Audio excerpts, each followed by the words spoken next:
Hello, and welcome back to Core. I guess I decided to spend time with the lion boy with the strong legs, self-proclaimed strong legs anyway. Because I am predictable. Anyway, he rubs his eyes immediately after saying that. Was he? No, I don't see the marks for that, and his eyes look fine. Maybe he's just sleepy, even if he just said that. Actually, why don't you head out with one of the other guys? Well, I wanted to hang out with you, and I thought I'd help you with whatever you were up to. Maybe even do some cooking. Well now, the Robert, helping in the kitchen. Why would you say it like that? No reason. Anyway, that is something you can definitely help with. Okay, so when do we start? Okay. I guess when Faust gets back. No point thinking of what to do if we don't know what food we'll get. Right, so what are we gonna do then? Well, we could plan out what to eat for the next 2 weeks. Then that way we wouldn't have to think about it each day, right? Or we could also play a game.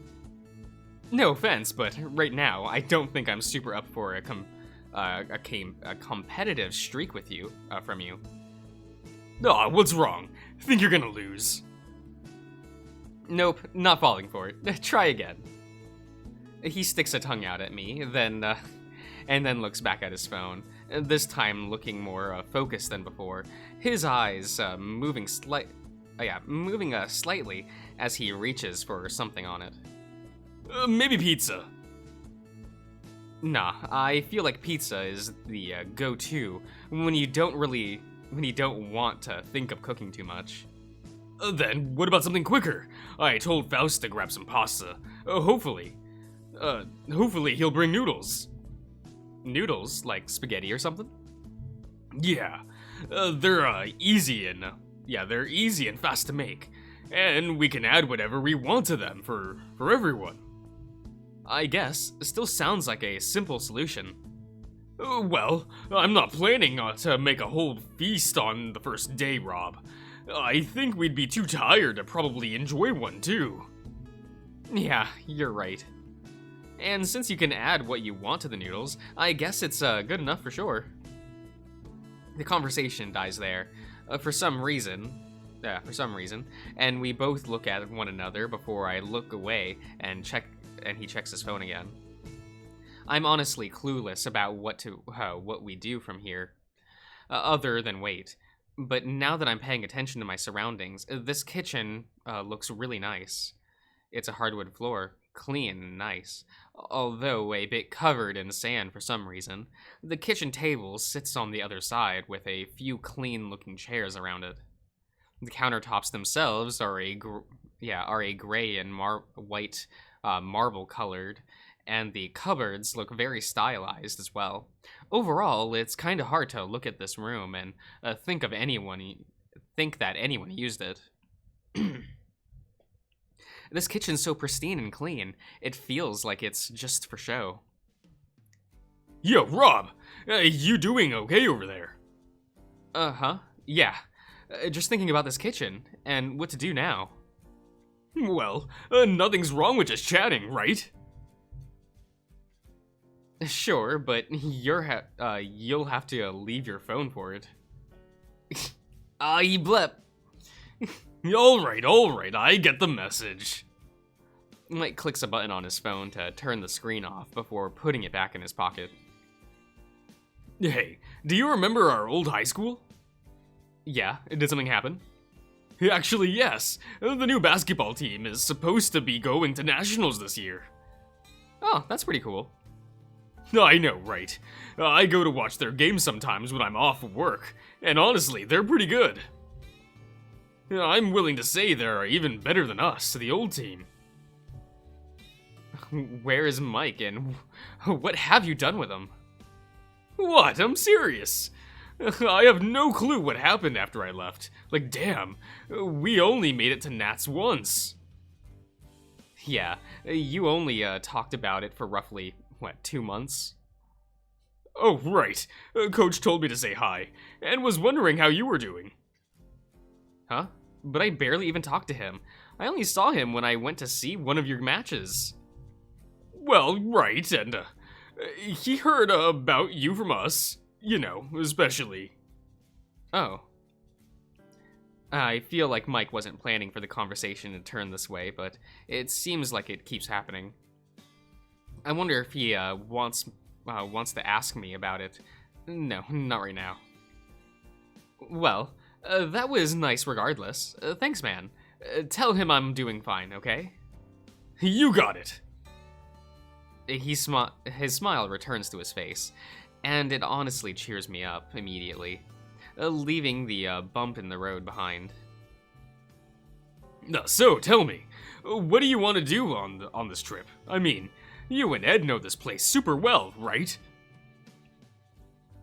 So, where do you think we should go? Thinking back on it, Core has a ton of cool little places to visit, but there is one that immediately comes to mind. There's a mountain overlooking most of the town, a little hike away from here.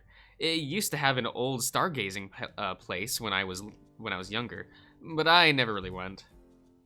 I'd honestly like to change that, you know. We could go there. Well, that sounds kind of romantic. Didn't know you were into me, though. He gives me a coy wink, and as much as I want to roll my eyes, I couldn't help but rub the back of my neck while my face heats up. What? No, I didn't mean it like that. He laughs a little, sticking his tongue out at me. He doesn't blep. Come on. All in all, I at least feel a little less tense. I was worried that we would have a difficult time talking. All of us, together, like a picnic or something. A picnic? That doesn't sound too bad. Yeah, I definitely, Wait, not I, that says it. There's a T there, Josh. Don't you see? Don't you see it? It definitely sounds like something we should do. What other places are there? While we wait for the others to come back, I keep telling Mike about stories of me, Ed, and Gus in Core, related to places we could go to. I realize most of them are just nostalgic trips, and might not be the most interesting to visit for someone without the same experiences as us. But I feel Mike, Faust, and Hector will be understanding in that sense. It doesn't take long for the rest of the group to come back. The first of them being Ed, who was about to enter the house before staring at it in silence for a few seconds, Mike and I staring at him in turn. Hector seems to be back from investigating the house too, so he joins us. Is something wrong? The wood floor is covered in sand. It looks like someone ran a marathon here. He soon realizes the reason why, and we all look at our shoes. We dragged that sand ourselves from outside. Great. All right. House rules number 1, shoes stay outside. Rule 2, the one who makes a mess cleans it. Fine, just pass me the shoes. You guys find a broom and, well, a broom. Yes, sir. We do as ordered, Hector bringing the broom since he apparently explored the house as Mike and I talked, so he knew where everything was better than the rest of us. We organized ourselves to clean the floor while the missing guys came back.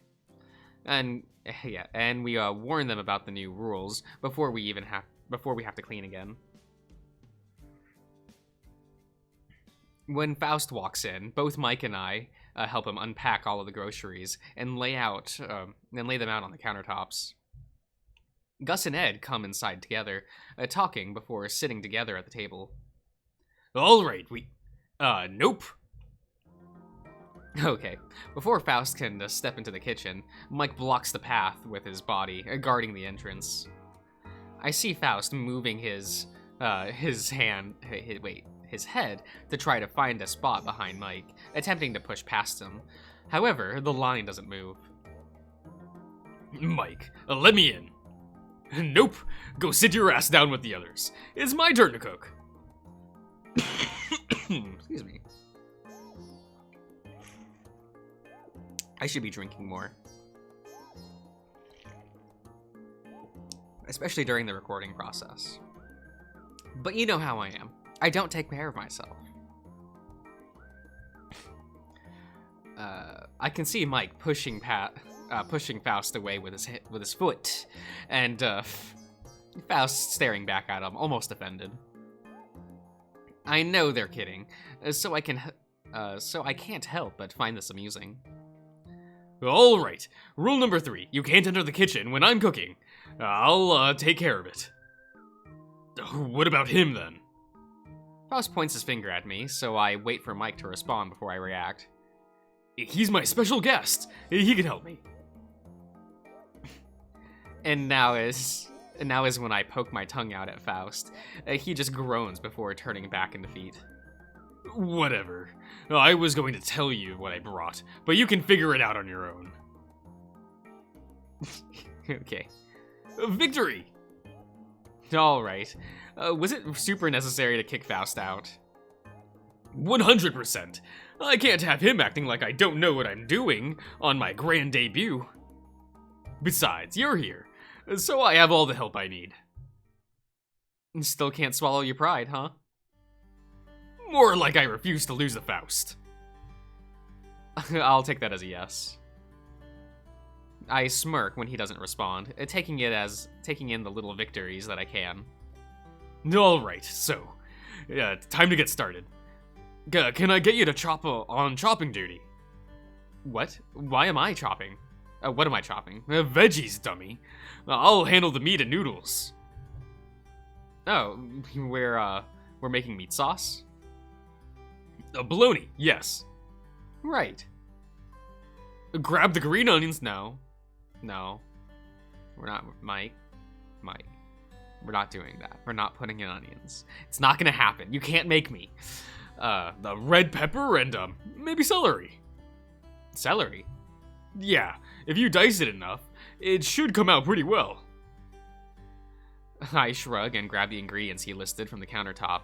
They seem fresh, at least from sight. They smell good too. I feel it's been a really long time since I last cooked something, because I can barely remember how to prepare the food. Mike, on the other hand, is already popping the meat into the microwave for 3 minutes, and getting a half pot of water on the stove. I grab a big knife from the kitchen cupboard, and upon seeing the massive amount of silverware inside, I'm relieved. I'm pretty sure Faust didn't bring plastic ones, so we'd be eating with our hands otherwise. I start chopping the vegetables, and as the microwave beeps,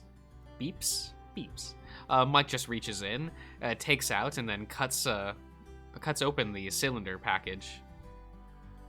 Before pouring the red meat out onto the frying pan, sizzling as it makes contact.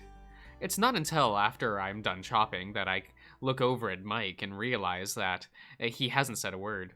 The voices of everyone chatting together in the living room fill the silence, although I can't really make out what anyone's saying, but the point is that Mike has been oddly quiet. He's smiling at least, but I'd rather check in on him. Hey, Mike. He doesn't turn to look at me, but as he responds, staring at the meat as the grease spills out of the pan. The vegetables are done. Gotcha! He reaches over and grabs the cutting board, scraping all the vegetables into the pan, stirring and folding everything at a good pace. I nudge him for a second, trying to get his attention. Are you okay? You seem really, spacey. Oh, yeah, sorry. This is kind of like, you know when you read a book, the sense of peace as you the sense of peace as the rest of the world tunes out, yeah. Yeah?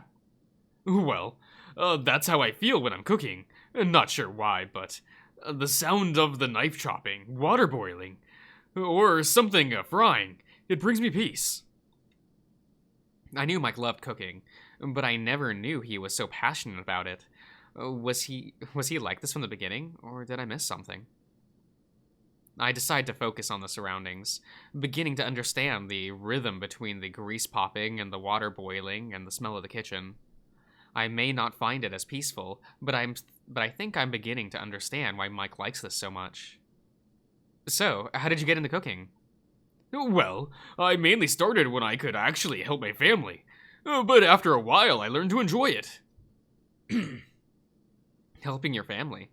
Isn't your mom like a sous chef or something? That's correct. But she's a surprisingly busy one, and doesn't like to cook at home since it's what she does all day. So, to avoid my sisters creating another fire hazard, I decided to pick it up, and after a while, I got into it. Wait. Another fire hazard? I'm not sure what you expect. My sisters are all like between 10 and 12. Except Sherry. She's the oldest. Anyway, all she did was try to cook some eggs on the stove, but since our stepdad liked them overcooked, she ended up burning them to the point where there was a lot of smoke. On the bright side, she wasn't hurt. But on the not so bright side, everyone else was too afraid to touch the stove except for Sherry. She just ate out most days, though. What a story. That sounds cute and all, but, they won't learn how to cook if they don't actually try. Oh yeah, they've started to touch the stove now. I had to, use creative ways to make them do that, though. Okay, then. Not gonna bother asking. I didn't do anything bad. It's completely on them for being so damn competitive for, grade schoolers. What? Okay, you asked. Okay. So, all I did was make a little challenge for Mother's Day. Who could make the best breakfast for Mom? They all ended up trying their hardest to win, and because I offered them a chocolate bar for the winner. Not gonna lie, what they made was pretty good, but Mommy kinda screwed me over and said they all did equally amazing. Meaning I had to buy 4 chocolate bars for all of them. Mike, don't take this the wrong way, but you're adorable when you talk about your family stuff. What can I say? I care about my people. I let out a chuckle while he shows a toothy grin, watching as the water from the pot begins to boil over, evaporating as it touches the burner. Mike scrambles to lower the heat and stir the noodles in the pot, grabbing one and putting it into his mouth to test. He has a satisfied look on his face as he swallows it, and then he turns back to me and smiles. We're gonna need a bit more, but once it's done, we can serve it. Sounds good. Do you need me to do anything else? Not really. I do enjoy I don't even have much else to do, but mix this all together. I enjoy the company, though. Yeah, no problem. I didn't do much, but this was fun. Yeah, I can't wait to eat. I don't think I did when I left home, so I'm just slightly starved. You don't think... so, you're not sure? I made extra, so hopefully we'll have leftovers. We probably will. Don't worry about that. Actually, do you have any idea where the bowls are? Maybe they're in the cupboards behind you. He turns around and opens the cupboard door behind the stove. I see that it's completely empty, and then check the one behind me. It's full of cheap-looking plates and bowls. My bad. No worries. Would you mind placing a few out while I mix all of this? Sure. Once I place the bowls onto the counter, I look over to Mike. He takes a pot of boiling water and uses a strainer, hearing the sounds of water going over the drain, steam rising. He then brings the pot hot noodles over and pours the meat sauce mixture from the pan into the pot, mixing everything together before placing a lid on it, a lid back on, and carrying it out of the kitchen. Okay, that was a fun time with Mike. But I shall be ending the part here, so I will see you around, everyone.